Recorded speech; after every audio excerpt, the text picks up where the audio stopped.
नमस्कार, यो एभेन्यूज खबरको संकेत हो। तपाई अहिले एभेन्यूज एट 2 मा हुनुहुन्छ। म सुसन रामदाम। प्रारम्भमा मूल खबर।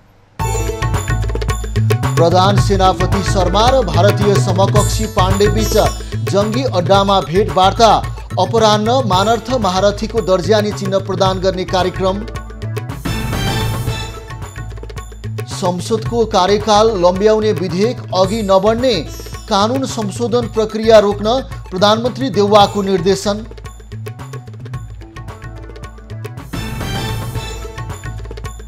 राप्रपाले एमालेसँग केही सिटमा तालमेल गरेर चुनाव लड्ने अध्यक्ष लिङदेनको भनाई। पार्टीलाई वैकल्पिक शक्तिका रूपमा स्थापित गर्ने दाबी। बेलायतले झण्डै 2 महिनापछि आज नयाँ प्रधानमन्त्री पाउँदै। विदेश मन्त्री लिज ट्रस निर्वाचित हुने लगभग निश्चित।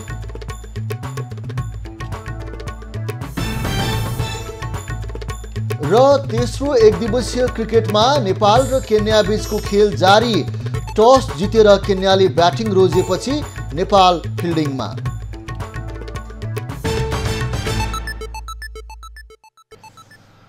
अब खबरको सिलसिला प्रारम्भ गरौं भारतीय सेनापति भेटवार्ता सम्बन्धी प्रसङ्गबाट। भारतीय सेना प्रमुख मनोज पाण्डेलाई आज नेपाली सेनाको मानार्थ महारथीको दर्जानी चिन्ह प्रदान गरिँदैछ। उनलाई आज अपराह्न 3 बजे शीतल निवासमा आयोजना हुने विशेष समारोहमा राष्ट्रपति विद्यादेवी भण्डारीले नेपाली सेनाको मानार्थ महारथीको दर्जानी चिन्ह प्रदान गर्ने कार्यक्रम छ। नेपाल र भारत बीच सन् 1951 देखि एक अर्का देशको सेना प्रमुखलाई मानार्थ महारथीको दर्जा प्रदान गर्ने प्रचलन छ। यस्तो सम्मान पाउने मनोज पाण्डे भारतका 19औं सेना प्रमुख हुन्। नेपाली सेनाको मुख्यालय जंगी अड्डामा पाण्डेले नेपाली सेनाको एक टुकडीले पाण्डेलाई सम्मान गारत अर्पण गरेको छ। सो अवसरमा उनले जंगी अड्डा मूल भवन परिसरमा वृक्षारोपण समेत गरेका छन्। यसअघि उनले सैनिक मञ्च टुँडीखेल स्थित वीर स्मारकमा पुष्पहार समर्पण गरी श्रद्धाञ्जली अर्पण गरेका थिए। प्रधान सेनापति प्रभुराम शर्मा र सेना अध्यक्ष बीच पनि आज भेटवार्ता भएको छ। सो क्रममा सेना अध्यक्ष पाण्डेले नेपाली सेनालाई सहयोग सामग्री हस्तान्तरण गरेका छन्। भारतीय सेनाले नेपाली सेनालाई 22 करोड बराबरको सैन्य सामग्री उपलब्ध गराएको हो। आजै साँझ जंगी अड्डामा पाण्डेको सम्मानमा रात्रिभोज कार्यक्रम छ। मंगलबार सेना प्रमुख पाण्डेले सगरमाथा आधार शिविरको भ्रमण गर्ने कार्यतालिका छ। उनले मंगलबार नै प्रधानमन्त्री शेरबहादुर देउवालाई भेट गर्ने कार्यक्रम छ। मंगलबार नै उनले काठमाडौँ स्थित पशुपतिनाथ मन्दिरको दर्शन गर्ने कार्यक्रम पनि छ। साँझ लैनचौर स्थित भारतीय दूतावासमा रात्रिभोजको कार्यक्रममा उनी सरिक हुनेछन्। बुधबार उनी मुक्तिनाथ मन्दिर दर्शनको लागि जानेछन्। त्यही क्रममा उनी नेपाली सेनाको मध्य कमान्ड हेडक्वार्टर पोखरामा पुग्नेछन्। सोही दिन बसन्तपुर स्थित हनुमान ढोका जाने कार्यक्रम पनि तय भएको छ। नेपाल भ्रमण सकेर उनी बिहीबार अपराह्न स्वदेश फर्कने कार्यक्रम रहेको छ। प्रतिनिधि सभा र प्रदेश सभाको कार्यकाल लम्ब्याउने प्रावधानसहित संसदमा दर्ता गरिएको विधेयक अघि नबढ्ने भएको छ। विधेयकप्रति आलोचना बढेपछि प्रधानमन्त्री शेरबहादुर देउवाले कानुन मन्त्री गोविन्द प्रसाद शर्मालाई मनोनयनको अघिल्लो दिनभन्दा बढी कार्यकाल लम्ब्याउने गरी थालिएको कानुन संशोधन प्रक्रिया रोक्न निर्देशन दिएका हुन्। प्रधानमन्त्री देउवा र माओवादी केन्द्रका अध्यक्ष पुष्पकमल दाहाल बीचको छलफलमा प्रतिनिधि सभा र प्रदेश सभाको कार्यकाल लम्ब्याउने प्रावधानले विवाद बढाउने भन्दै विधेयक अघि नबढाउने सहमति भएको बताइएको छ। प्रधानमन्त्री देउवाले कानुन मन्त्री शर्मालाई बोलाएर विधेयक अघि नबढाउन निर्देशन दिएका छन्। नयाँ निर्वाचनको लागि उम्मेदवारी दर्ता अघि सांसद पद मुक्त हुनुपर्ने निर्वाचन आयोगको आचार संहितामा उल्लेख छ। त्यही कारण प्रतिनिधि सभा र प्रदेश सभाको कार्यकाल आगामी असोज 1 सम्म रहने आयोगको भनाइ छ। तर सरकारले कानुन संशोधन मार्फत त्यसपछि पनि सांसदको पद कायम गर्न खोजेपछि त्यसको सर्वत्र आलोचना भएको थियो। सभामुख अग्नि सापकोटाले नागरिकता ऐनलाई संशोधन गर्न बनेको विधेयक प्रमाणीकरणको लागि दोस्रो पटक राष्ट्रपति कार्यालय पठाउने तयारी गरेका छन्। राष्ट्रपति विद्यादेवी भण्डारी प्रतिनिधि सभा र राष्ट्रिय सभाले पारित गरेर प्रमाणीकरणको लागि पठाएको नागरिकता विधेयक गत साउन 29 गते फिर्ता गरेकी थिइन्। राष्ट्रपति भण्डारीले नागरिकता विधेयक फिर्ता गर्दा सङ्घीय संसद समक्ष जानकारी, अध्यक्ष र विमर्शका लागि 15 बुँदे सन्देश पठाएकी थिइन्। राष्ट्रपतिले पुनर्विचारको लागि फिर्ता गरे पनि प्रतिनिधि सभा र राष्ट्रिय सभाले विधेयकमा कुनै परिवर्तन नगरी पुनः पारित गरेर पठाउन लागेको हो। राष्ट्रिय सभाले विधेयक पारित गरेको जानकारी भदौ 19 गते प्रतिनिधि सभालाई पठाएको थियो। राष्ट्रिय सभाको सन्देश प्राप्त भए लगत्तै आजै सभामुख अग्नि सापकोटाले विधेयक राष्ट्रपति कार्यालयमा पठाउने तयारी गरेको हो। सभामुखले प्रमाणित गरे लगत्तै राष्ट्रपति कहाँ प्रमाणीकरणको लागि पठाउने संसद सचिवालयले जनाएको छ। संविधानमा राष्ट्रपतिले विधेयक पुनर्विचारको लागि सङ्घीय संसदमा फिर्ता पठाउन सक्ने व्यवस्था छ, तर पुनर्विचारको लागि फिर्ता भएको विधेयक प्रस्तुत रूपमा वा संशोधनसहित पारित गरी पुनः पेश गरेपछि राष्ट्रपतिले 15 दिनभित्र प्रमाणीकरण गर्नुपर्ने व्यवस्था रहेको छ। राष्ट्रपतिले विधेयक प्रमाणीकरण गरेपछि त्यसले ऐनको स्वरूप लिनेछ। बागमती प्रदेशका पूर्व मुख्यमन्त्री डोरमणि पौडेलले सङ्घीय सरकारका कारण स्थानीय र प्रदेश सरकारले प्रभावकारी काम गर्न नसकेको आरोप लगाएका छन्। आज हेटौडामा आयोजित कार्यक्रममा उनले सङ्घीय सरकारका कारण प्रदेश सरकारले आफ्नो कामको प्रदर्शनलाई देखाउन नसकेको गुनासो गरेका हुन्। पूर्व मुख्यमन्त्री पौडेलले सङ्घीय सरकार नै प्रदेश र स्थानीय सरकारलाई सबल बनाउन नचाहिरहेको दाबी गरे। सङ्घीय सरकारले कन्जुसाइ गर्छ, सङ्घीय सरकारले प्रदेश सरकारलाई हात बाँधेर राख्ने काम गरेको छ, काम गर्न खुला गरेको छैन र त्यसले गर्दा सङ्घीयताप्रतिको एउटा आक्रोश, सङ्घीयताप्रति मान्छेको हेर्ने दृष्टिकोणमा चाहिँ एउटा नकारात्मक सोच जन्मिरहेको छ। त्यसलाई अन्त्य गर्नुको निमित्त सङ्घीय सरकारले ध्यान पुर्याउनुपर्छ। पौडेलले सङ्घीय सरकारले प्रदेश र स्थानीय सरकारको हात बाँधेर राखेको दाबी गरे। सङ्घीयता आउने बित्तिकै दिल्लीका केजरीवालले जस्तो काम गर्नुपर्ने मानसिकता राखिएको उल्लेख गर्दै उनले दिल्लीको जस्तो अधिकार नेपालको प्रदेश सरकारलाई सङ्घ सरकारले दिएको छ कि छैन भन्ने मूल्याङ्कन गर्ने काम नभएको गुनासो गरे। सङ्घीय प्रणाली आफैमा नकारात्मक नभएको तर केही बुद्धिजीवीले नकारात्मक प्रचार गर्ने काम भएको आरोप समेत पौडेलको रहेको छ। राप्रपाका अध्यक्ष राजेन्द्र लिङदेनले आगामी निर्वाचनमा एमालेसँग गठबन्धन नभई सिटमा तालमेल गरेर जाने बताएका छन्। राप्रपा बाँकेले आज नेपालगञ्जमा गरेको पत्रकार सम्मेलनमा उनले विगतमा जस्तो केही सिट लिएर गठबन्धन नगरी जिल्ला तहका केही सिटमा दुई पार्टीबीच तालमेल हुने बताएका हुन्। अध्यक्ष लिङदेनले पार्टीका अध्यक्ष, उपाध्यक्ष र महामन्त्री लगायतका नेता उठ्ने ठाउँमा तालमेलबारे एमालेसँग सकारात्मक छलफल भइरहेको जानकारी दिए।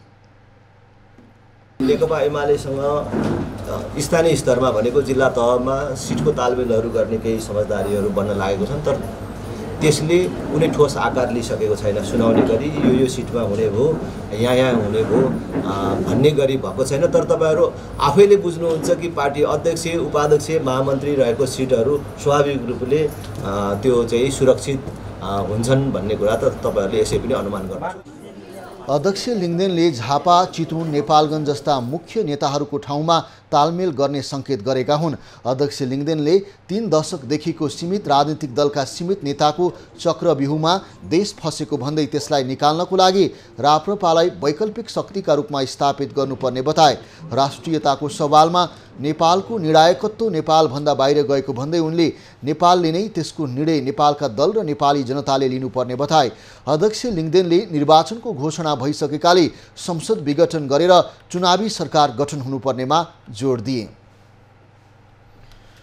प्रधानमन्त्री तथा मन्त्री परिषदको कार्यालयका राज्य मन्त्री उमेश श्रेष्ठले स्थानीय सरकारलाई संविधानले तोकिएको अधिकार दिए मात्र देशको प्रगति हुने बताएका छन्। आज हेटौडामा आयोजित कार्यक्रममा उनले स्थानीय सरकारलाई जति अधिकार दियो त्यति देशको प्रगति हुने बताएका हुन्।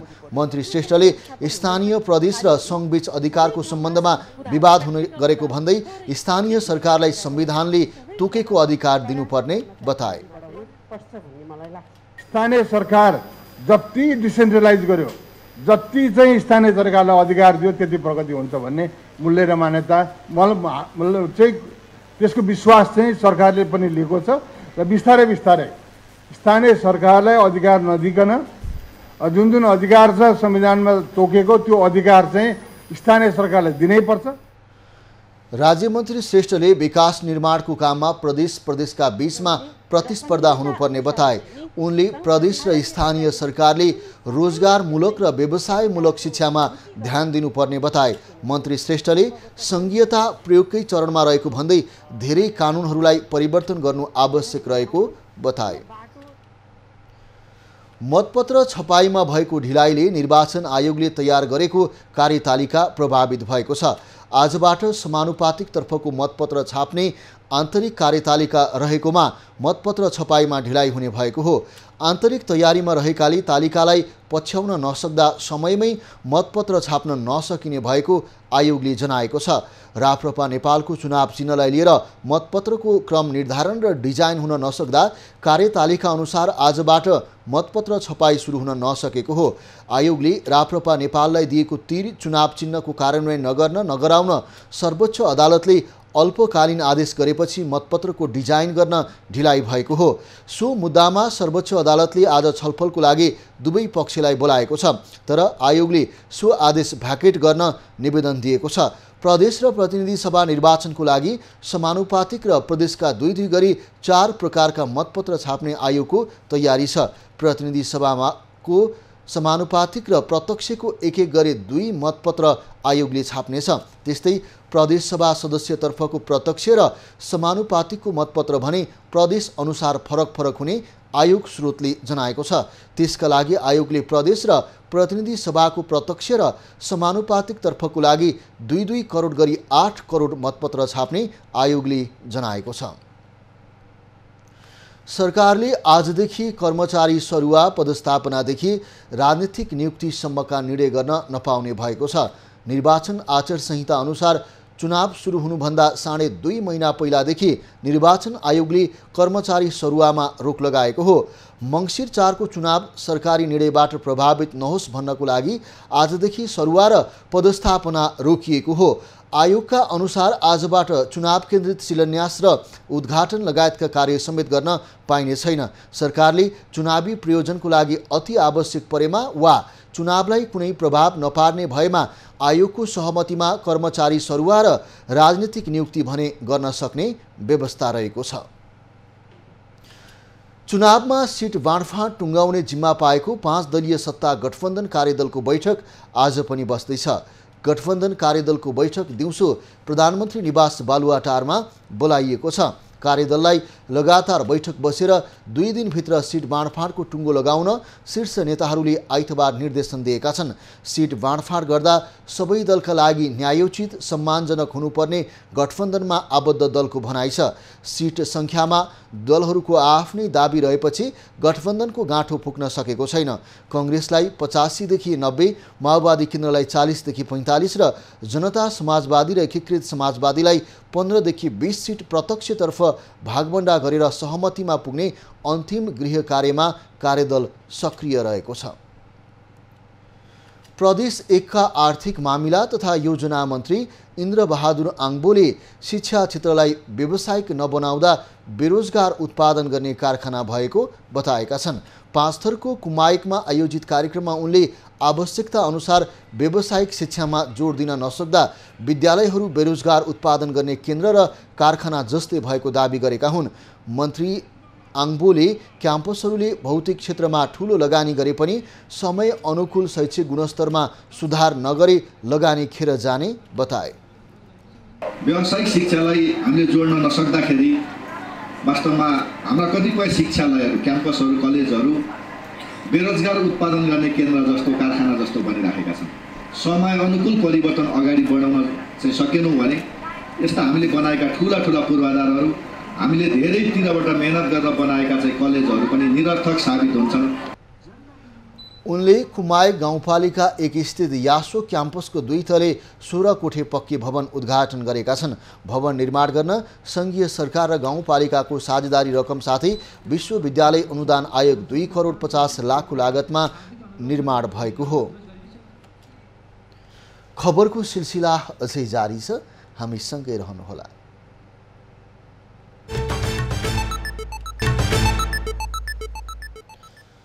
अब बाँकी खबर। बृहत्तर जनकपुर क्षेत्र विकास परिषदमा अख्तियार दुरुपयोग अनुसन्धान आयोग बर्दिवासले छापा मारेर केही कागजात नियन्त्रणमा लिएको छ। बर्दिवासबाट खटिएको अख्तियारको टोलीले विभिन्न उजुरीका कागजात नियन्त्रणमा लिएको हो। बृहत्तर जनकपुर क्षेत्र विकास परिषदले गरेको घुम्ती शौचालय खरिद प्रकरणमा अख्तियार दुरुपयोग अनुसन्धान आयोगको कार्यालयले अनुसन्धान थालेको हो। आर्थिक वर्ष 2075-76मा बृहत्तरले झण्डै 36 लाखमा खरिद गरेको 2वटा घुम्ती शौचालयमा अनियमितता भएको उजुरी परेको थियो। कार्यालयलाई दानमा दिएको गाडी बिक्री सम्बन्धीका फाइल समेत नियन्त्रणमा लिए अख्तियारले अनुसन्धान थालेको छ। बृहत्तरका कार्यकारी अधिकृत बलराम ठाकुरले दानमा दिएको गाडी आफ्नी श्रीमती इन्दुलेखा कुमारी ठाकुरको नाममा नामसारी गराई बेचेको आरोप रहेको छ। बृहत्तरले जानकी मन्दिरमा गरेको विद्युतीयकरण सम्बन्धी काममा पनि अनियमितता गरेको आरोप छ। त्यस सम्बन्धित कागजात पनि अख्तियारले नियन्त्रणमा लिएर अनुसन्धान गरिरहेको छ।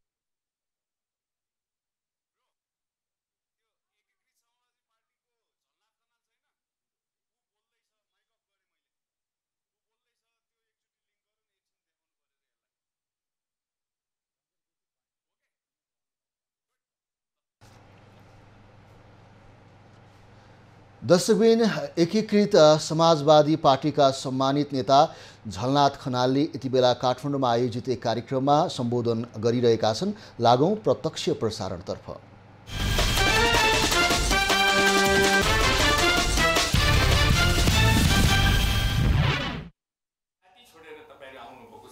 त्यो पार्टीले अलिक बढी मात्रामा क्षेत्रीयताको मात्र हित गर्छ।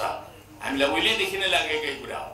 त्यसकारणले त्यो खालको कुराहरू भन्दा सिङ्गो राष्ट्रलाई हित गर्ने, सिङ्गो राष्ट्रलाई प्रतिनिधित्व गर्ने, मेची महाखालीलाई प्रतिनिधित्व गर्ने, हिमालदेखि मालसम्मलाई प्रतिनिधित्व गर्ने, 77 जिल्लाहरूलाई प्रतिनिधित्व गर्ने, सम्पूर्ण जातिहरूलाई प्रतिनिधित्व गर्ने यो पार्टी नेकपा एकीकृत समाजवादीमा जो समाहित हुनुभएको छ, यहाँहरूलाई म फेरि पनि बधाई दिन चाहन्छु र यो पार्टीका नीति सिद्धान्तहरूको बारेमा व्यापक रूपले अध्ययन गर्ने, गहिरो अध्ययन गर्ने र आफूलाई एकदमै असल कार्यकर्ताको रूपमा, नेताको रूपमा रूपान्तरित गरेर अगाडि बढ्ने कुराहरूमा आजैदेखि सङ्कल्प लिनुहोस्। त्यो सङ्कल्प लिएर अगाडि बढ्नुहोस्। तपाईँहरूलाई धेरै धेरै प्रगतिको निम्ति म शुभकामना पनि दिन्छु र अन्त्यमा फेरि एकपटक तपाईँले आज जो निर्णय गर्नुभएको छ त्यसको लागि हार्दिक बधाई ज्ञापन गर्दै मेरो भनाइ समाप्त गर्छु। धन्यवाद। लाल सलाम।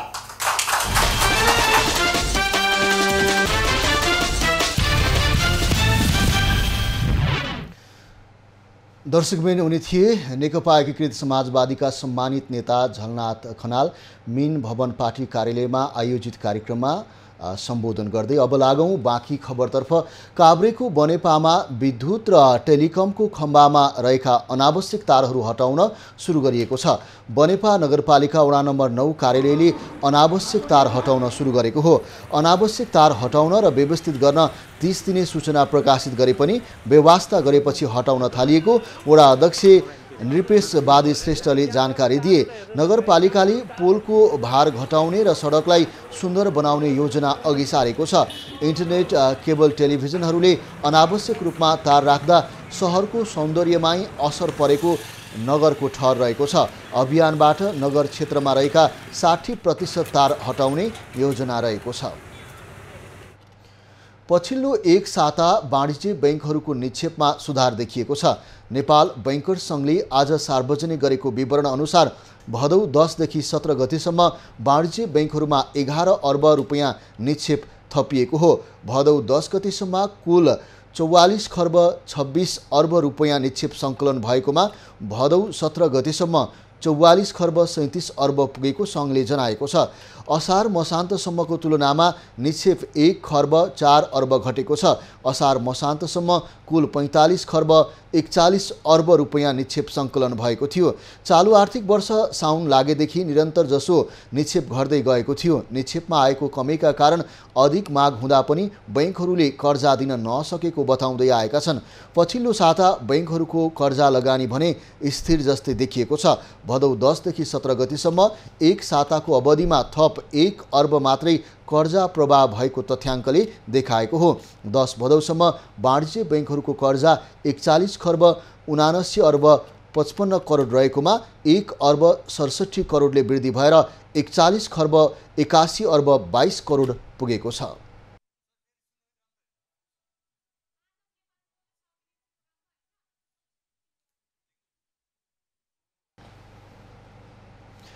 दर्शकबिन यति बेला नेकपा एकीकृत समाजवादीका अध्यक्ष माधव कुमार नेपालले मीन भवनमा आयोजित एक कार्यक्रममा सम्बोधन गरिरहेका छन्। लागौं प्रत्यक्ष प्रसारणतर्फ।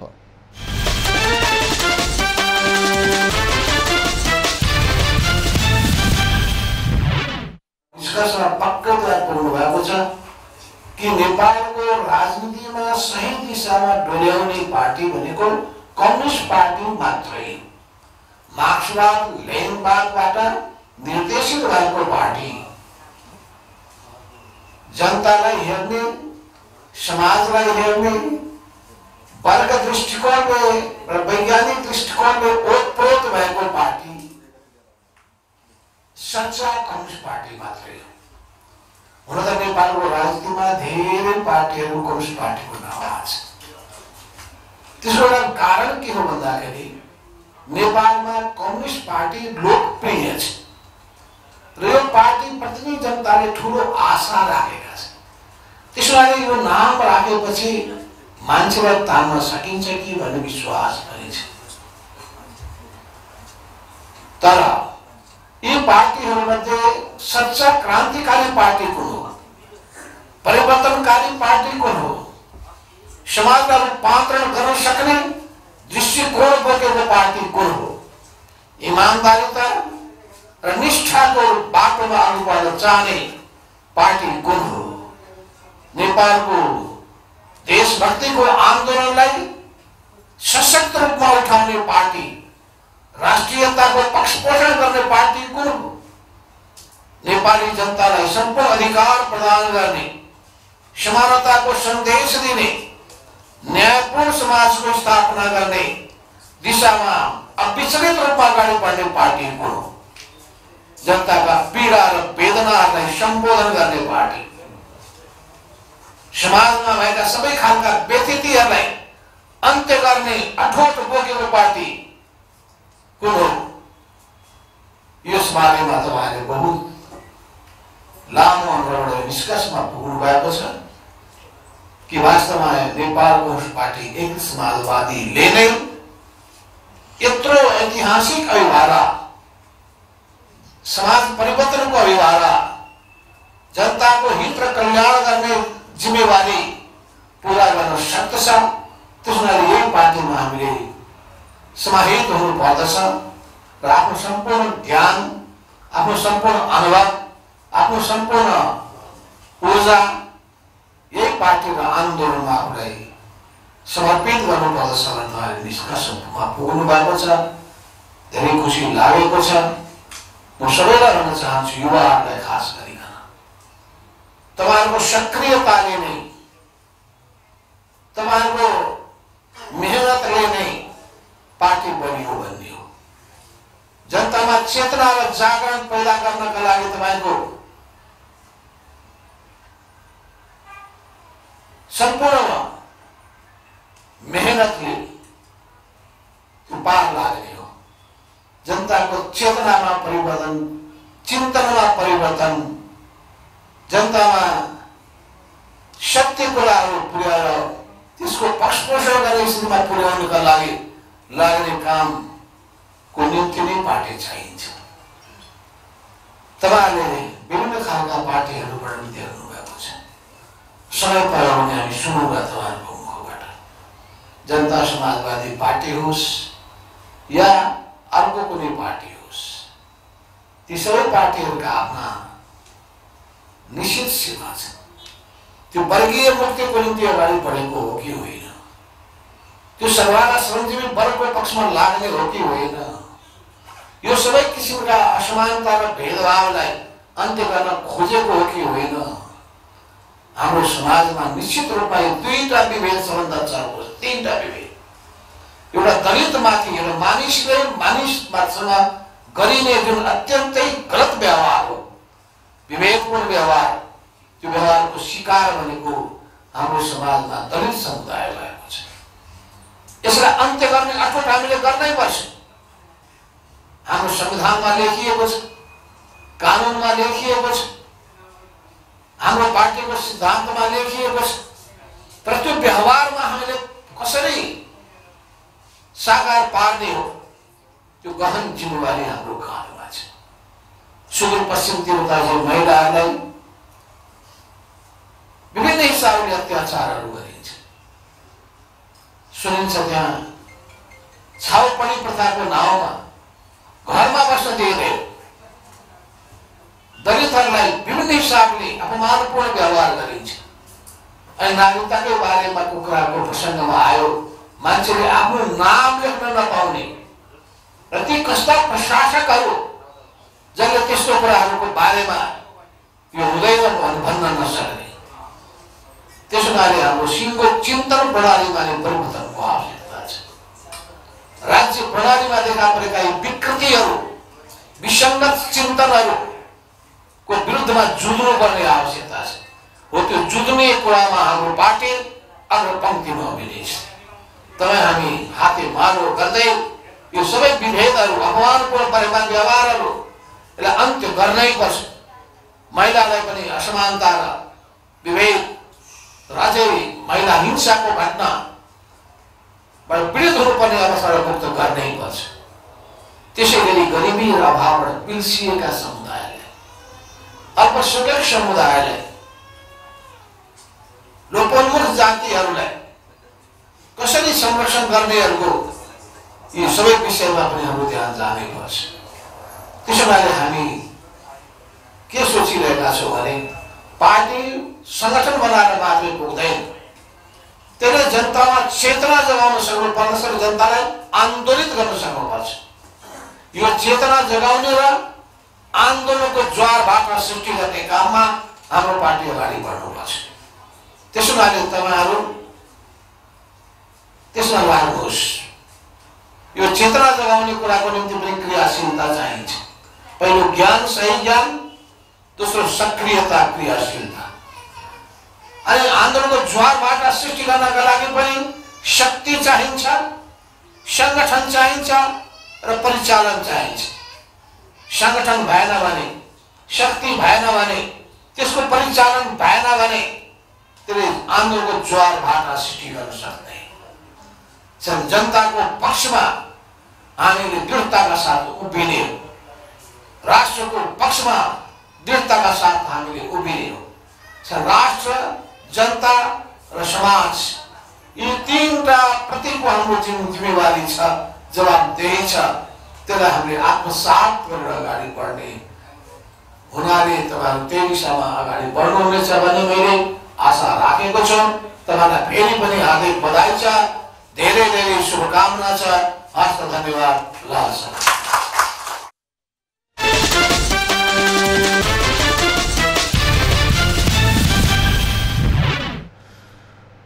दर्शकबिन, उनी थिए नेकपा एकीकृत समाजवादीका अध्यक्ष माधव कुमार नेपाल। आफ्ना नेता कार्यकर्ताहरूलाई मिन भवन कार्यालयमा सम्बोधन गर्दै। अब लागौँ बाँकी खबरतर्फ।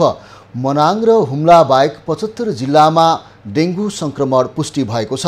डेङ्गु महामारीकै कारण स्वास्थ्य सङ्कटकाल घोषणा गर्ने कि नगर्ने भन्ने अध्ययनमा स्वास्थ्य मन्त्रालय लागेको छ।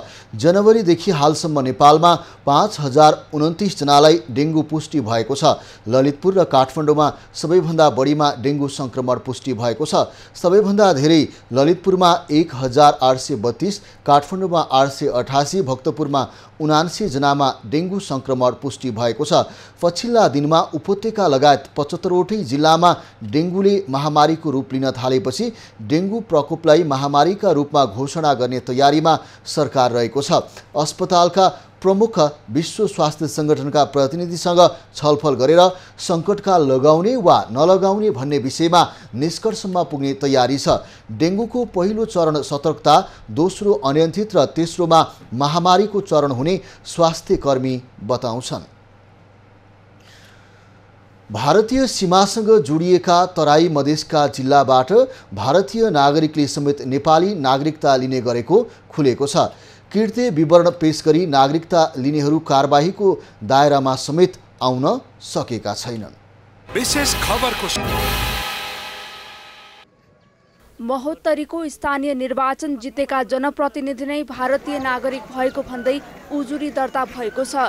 मटिहानी 6 को वडा सदस्य पदमा रामलखन पन्जियार भारत बिहार राज्यको सीतामढी जिल्लाको प्रमुख चोरौत डाँक बर्मा घर भएका जामुन पन्जियारको छोरा भएको भन्दै अख्तियार दुरुपयोग अनुसन्धान आयोगमा उजुरी परेको हो। उनका परिवारको समेत फोटो सहित भारतको मतदाता नामावलीमा समेत नाम देखिएको छ। महोत्तरीमा पन्जियार एक उदाहरण मात्रै हुन्। गैर कानुनी नागरिकता रद्द भएका र छानबिनका क्रममा रहेका दर्जनौं व्यक्ति प्रहरी प्रशासनको आँखा अगाडि खुलेआम घुमफिर गरिरहे पनि कारबाहीमा परेका छैनन्। देशको नागरिकता पाउनका निमित्त आवश्यक कागजात पनि छैन। त्यो व्यक्तिहरू अब दोहोरो नागरिकता पाएको अवस्था देखिन्छ। त्यो नागरिकता दिने व्यक्ति भनेको हाम्रो त्यो प्रशासनीय निकाय पनि हुन्छ। दोहोरो नागरिकता पाएका व्यक्तिहरूको नागरिकताको छानबिन पनि हुनु पर्यो। एउटा वास्तविकता जुन व्यक्ति नेपाली हो त्यसलाई सहज रूपमा नागरिकता दिने वातावरण राज्य पक्षबाट हुनु एकदमै आवश्यकता छ।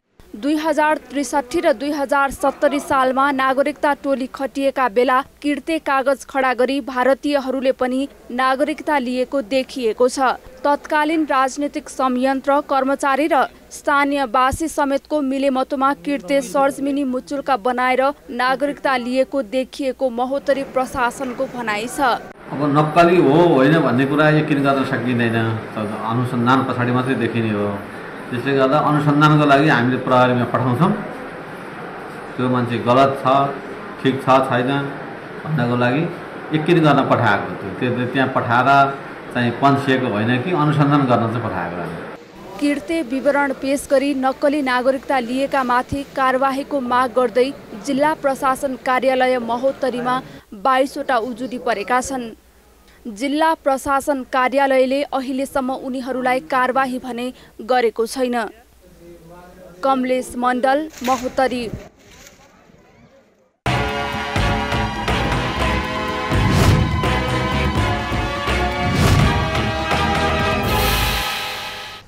धनकुटाको कागती क्षेत्रमा पर्यटन प्रवर्धनमा जोड दिँदै सिलढुङ्गा ग्रीन पार्क सञ्चालनमा आएको छ।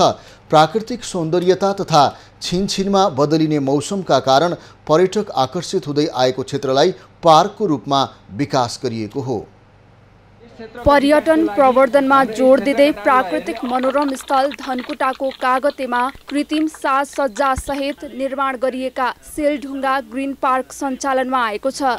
पार्कको एक कार्यक्रमका बीच प्रदेश सभा सदस्य कुसुम कुमारी श्रेष्ठले उद्घाटन गरेकी हुन्।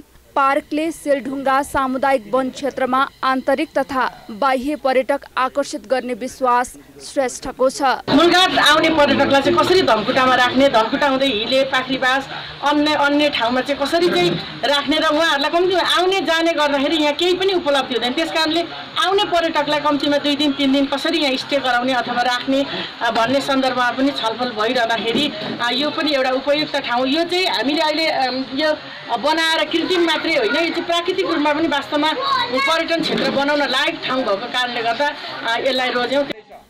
प्रदेश सभा सदस्य श्रेष्ठको सांसद कोषको 50 लाख रुपैयाँको बजेटबाट पार्कको निर्माण गरिएको हो। धनकुटा नगरपालिका वडा नम्बर 3, 4 र 6 मा पर्ने कागते क्षेत्रमा रहेको सिलढुङ्गा सामुदायिक वन क्षेत्रमा पर्यटकीय पूर्वाधार निर्माण गरिएका हुन्। यहाँ रहेको महादेवको मन्दिरमा पूजा गर्न जानेहरूको संख्या पनि बढ्दो क्रममा छ।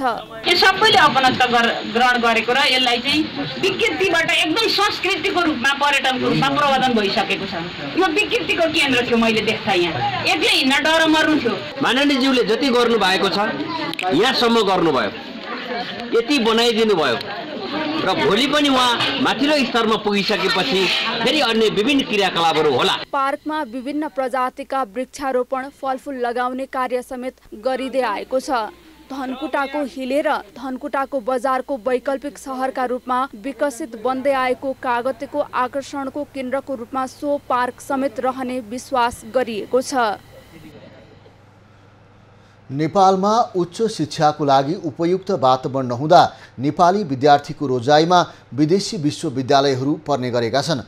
वर्षेनी लाखौंको संख्यामा नेपाली विद्यार्थीहरू अमेरिका, अस्ट्रेलिया, जापान लगायत 104 मुलुकमा अध्ययनका लागि जाने गरेका छन्। समय अध्ययनका लागि विदेशी विद्यार्थीको संख्या बढ्दो छ। दैनिक नेपालबाट 500 को हाराहारीमा विद्यार्थीहरू अध्ययनका लागि विदेशी गरेका छन्। चालु आर्थिक वर्षको पहिलो महिना साउनमा 8000 बढी विद्यार्थीले नो अब्जेक्सन सर्टिफिकेट एनओसी लिएका छन्। दैनिक 400 देखि 500 जना विद्यार्थीहरूले यो हाम्रो कार्यालयबाट एनओसी प्राप्त गर्नुहुन्छ। त्यसकारणले गर्दा एभरेजको आधारमा हामी के भन्न सक्छौं भने दैनिक 400 देखि 500 विद्यार्थीहरू विदेशी विश्वविद्यालयहरूमा अध्ययनको लागि जाने गर्छन्। अध्ययनका लागि विद्यार्थीहरू विदेशिँदा नेपालबाट वर्षेनी अरबौं रकम बाहिरिने गरेको छ। नेपाल राष्ट्र बैंकको तथ्याङ्क अनुसार गत आर्थिक वर्ष 2078-79 मा 67 अर्ब 70 करोड रुपैयाँ बाहिरिएको छ। अघिल्लो आर्थिक वर्ष 2077-78 मा 24 अर्ब 95 करोड बढी रकम बाहिरिएको थियो। धेरै विद्यार्थीको रोजाइमा अमेरिका, अस्ट्रेलिया, बेलायत लगायतका युरोपियन मुलुकहरू पर्ने गरेका छन्। देशमा चाहिँ राजनीतिक व्यवस्था परिवर्तन भइसकेपछि हामीले आफ्नो जनशक्तिलाई यही देशमा चाहिँ केही गर्न सकिन्छ, यही देशमा उहाँहरूको चाहिँ करियर चाहिँ एक्सप्लोइट गर्न सकिन्छ भन्ने कुरामा आश्वस्त गर्न सकिने। विद्यार्थीहरू नेपालमा आफूले अध्ययन गर्न खोजेको विषय नपाइने र विदेशी विश्वविद्यालयका प्रमाणपत्रको बढी महत्त्व हुने भएकाले अध्ययनका लागि विदेश जानु परेको बताउँछन्। मैले जुन कोर्स पढ्न खोजिरा त्यो चाहिँ छैन यहाँ, हैन, त्यही भएर विदेशमा राम्रो सिस्टम भएको कारणले अब राम्रो एजुकेसनहरू दिने भएको कारणले अब विदेश जानु पाउने सर्टिफिकेटहरू नै अब त्यसको मान्यतै धेरै हुन्छ, हैन, त्यही हो, त्यही भएर नै हो। कोरोनाले गर्दा विगतका 2 वर्ष अध्ययनका लागि विद्यार्थीहरू विदेशी नपाएका थिएनन्। अवस्था सहज भएसँगै विदेशी विद्यार्थीहरूको संख्या बढेको हो। नेपालमा उच्च शिक्षा अध्ययनको लागि उपयुक्त वातावरण नहुँदा सुन्दर भविष्यको खोजी गर्दै विदेशी विद्यार्थीको संख्या बढ्दो छ। क्यामेरामा कुमार मानन्दरको साथमा निशा देउजा, काठमाडौँ।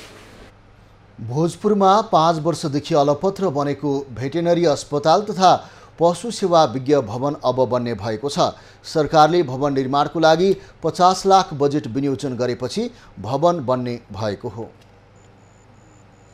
भोजपुरका किसानलाई पशु सेवा दिन भन्दै 5 वर्ष अघि भोजपुरमा भेटेनरी अस्पताल तथा पशु सेवा विज्ञ भवन बनाउन थालिएको थियो। तर बजेटको अभाव भन्दै 5 वर्षदेखि निर्माणाधीन भवन झाडीमै अल्पत्र परेको थियो। तर सरकारले यस वर्ष भवन निर्माणका लागि 50 लाख बजेट निकासा गरेपछि अब भवन बन्ने पक्का भएको हो। भवन बन्नलाई 50 लाख रुपैयाँ चाहिँ कृषि मन्त्रालयबाट यो बजेट व्यवस्थापन भएको छ र यो बजेट व्यवस्थापन भइसकेपछि अब हामीले तुरुन्तै यसको टेन्डर प्रक्रिया निकाली यो आर्थिक वर्षमा यो काम सम्पन्न हुन्छ।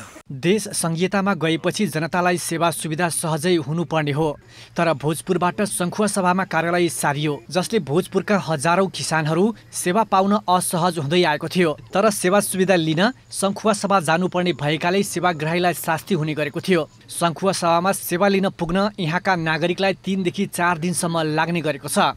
वर्षातको समयमा बाटो हिलाम्मे बन्दा झनै शास्ति हुने गरेको थियो। अब भवन बन्ने भएपछि सेवा सहजै पाइन्छ कि भन्ने आशा गरेका छन् भोजपुरका किसानले। यही भोजपुरमा भवन बन्दैदेखि हामीलाई सहुलियत हुन्थ्यो, सेवा सुविधाको लागि सहुलियत पर्थ्यो। हामीलाई सङ्घसभा जानलाई 3-4 दिनको यात्रा पर्छ, गाह्रो हुन्छ, कहिले के हुन्छ, कहिले कार्यक्रम पर्छ, त्यति थाहा पनि पाइँदैन, सूचना पनि पाइँदैन, हैन। यहाँको लागि भए चाहिँ हामीलाई यो भवनको चाहिँ यहाँ जरुरी नै परेको थियो। कार्यालयको भवन निर्माणका लागि सरकारले बजेट विनियोजन गरेपछि अब बोलपत्र आह्वान गरिने भएको छ। बोलपत्र आह्वानपछि भवन निर्माण हुने र सेवा प्रारम्भ गरिने अपेक्षा छ सरोकारवालाहरूको। युवराज विष्ट, भोजपुर। झापाको बिर्तामोड स्थित पूर्वाञ्चल क्यान्सर अस्पतालमा क्यान्सर रोगको अवस्था पत्ता लगाउने पेट सिटी स्क्यान सेवा सुरु भएको छ। अस्पतालले सेवा प्रारम्भ गरेसँगै उपचारको लागि विदेश जानुपर्ने बाध्यताको अन्त्य हुने भएको छ। क्यान्सर रोगको अवस्था पत्ता लगाउने पेट सिटी स्क्यान सेवा अब झापाको बिर्तामोडमा प्रारम्भ भएको छ। बिर्तामोड स्थित पूर्वाञ्चल क्याम्पस अस्पतालमा यो सेवा थालनी भएसँगै क्यान्सरका बिरामी उपचारका लागि विदेश जानुपर्ने बाध्यता पनि अन्त्य भएको छ। नेपालमा यो मिसिनको लागि नेपालमा कानुनै थिएन। त्यो कानुन बनाउँदा अब नेपालको कानुन यही त हो नि, तपाईँहरूलाई थाहा छँदैछ, हैन। टाइम लाग्यो, अब ढिलै भए पनि अब तपाईँको चाहिँ नि मिसिन स्टार्ट भएको छ, पेट सिटी गर्न पाएका छन् मान्छेले। त्यसले गर्दाखेरि अब विदेश चाहिँ जानु पर्दैन यो मिसिन, यही मिसिनको लागि चाहिँ। पेट सिटी स्क्यान उपकरणले क्यान्सर रोगको अवस्थाबारे जानकारी गराउने र यसले गर्दा क्यान्सरको उपचार गर्न सहज हुने चिकित्सकहरू बताउँछन्। क्यान्सर कति फैलिएको छ, उपचारपछि निको कति भयो भएन, सबै कुराको थाहा यो उपकरणबाट पत्ता लाग्ने चिकित्सकहरूको भनाइ छ। 2 वर्ष अघि अस्पतालले पेट सिटी स्क्यान उपकरण ल्याए पनि सरकारले रेडियोधर्मी सम्बन्धी ऐन नियम नबनाएका कारणले सञ्चालनमा आउन सकेको थिएन। पछिल्लो समय कानुन बनेपछि पेट सिटी स्क्यानको सेवा आरम्भ भएको हो। यो सेवासँगै अस्पतालको सेटअपमा पेट सिटी स्क्यान सेवा सुरु गर्ने पूर्वाञ्चल क्यान्सर अस्पताल निजी क्षेत्रको पहिलो अस्पताल बनेको छ। अस्पतालले सेवा सुरु गरेपछि अब क्यान्सर उपचारका लागि सहज भएको बिरामीहरू बताउँछन्। भारत लगायतको तेस्रो मुलुक जानुपर्ने बाध्यताको अन्त्य भएको छ। घर दैलोमा सेवा सहज मात्रै हुने छैन, अब स्वदेशी पैसा विदेशी समेत रोकिनेछ। सन्तोष न्यौपाने, झापा। खबरको सिलसिला अझै जारी छ, हामी सँगै रहनुहोला।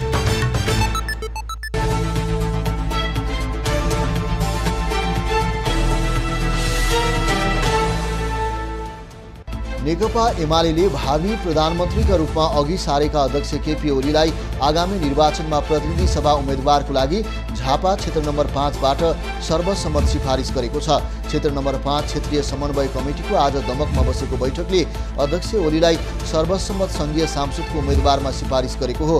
उनी 2074 को निर्वाचनमा पनि सो क्षेत्रबाट निर्वाचित भएका थिए।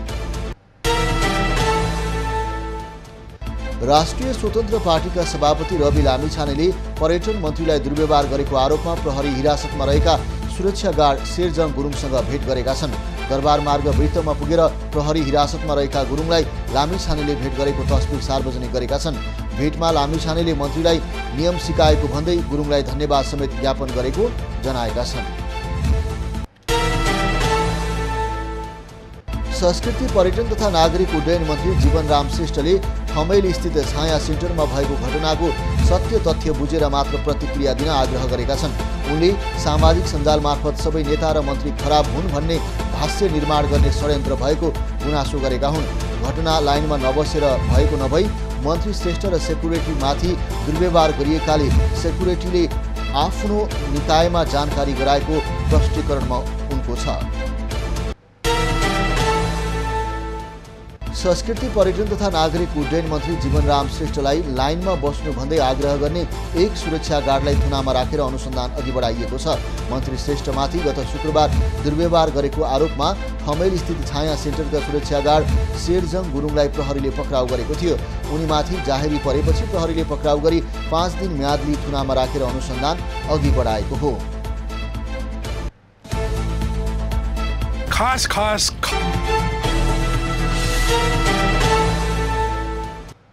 अब पालो एभिन्यूज एट मौसमको।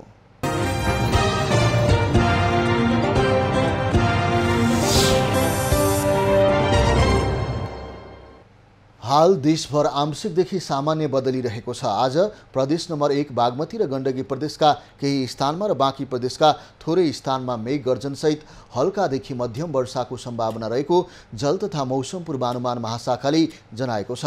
काठमाडौँ उपत्यकाको आजको अधिकतम तापक्रम 30 डिग्री सेल्सियस र न्यूनतम तापक्रम 20 डिग्री सेल्सियसका बीचमा रहने अनुमान गरिएको छ। आज सूर्योदय बिहान 5:45 भयो भने सूर्यास्त साँझ 6:20 हुनेछ। आज देशभरको मौसम कस्तो रहला त हेरौं देशका विभिन्न स्थानको अनुमानित मौसमी अवस्था।